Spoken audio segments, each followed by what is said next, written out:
My daughter, Lily, has always been a hopeless romantic, the kind of person who sees the absolute best in everyone. So, when she started dating Trevor, she was floating on cloud nine. Trevor was a real estate agent, immaculately groomed, blindingly white smile, and always driving a leased BMW that he parked just a little too prominently in our driveway. Around Lily, the guy was an absolute saint. He called me sir, brought my wife her favorite imported chocolates, and always jumped up to clear the dinner table.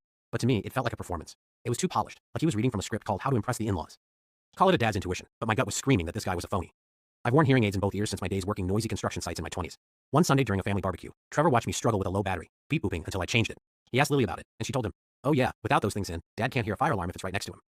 Right then, a wild idea popped into my head. The next time Trevor came over for Sunday football, I waited until Lily went upstairs to grab a sweatshirt. I took out my hearing aids, set them conspicuously on the end table, and sighed, "Batteries are totally shot. I'm completely in the dark until tomorrow." I gave him a helpless old man smile. Trevor smiled back warmly, patted my shoulder, and patted his own chest as if to say, "No worries, big guy." But the second Lily walked out of the room, the mask came off. I sat there, pretending to stare blankly at the TV, while Trevor muttered under his breath, "Unbelievable. Now I have to spend the whole afternoon with a human brick wall." Over the next 4 months, I played the long game.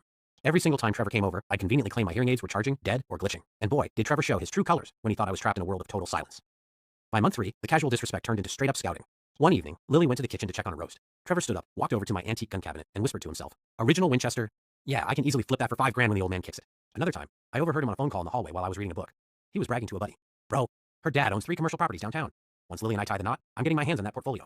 I just gotta keep playing the doting boyfriend for a little longer." The final straw happened on a Saturday afternoon. Lily was at a bridal shower, and Trevor dropped by to pick up a cooler he left behind. I let him in, doing my usual nod and smile routine.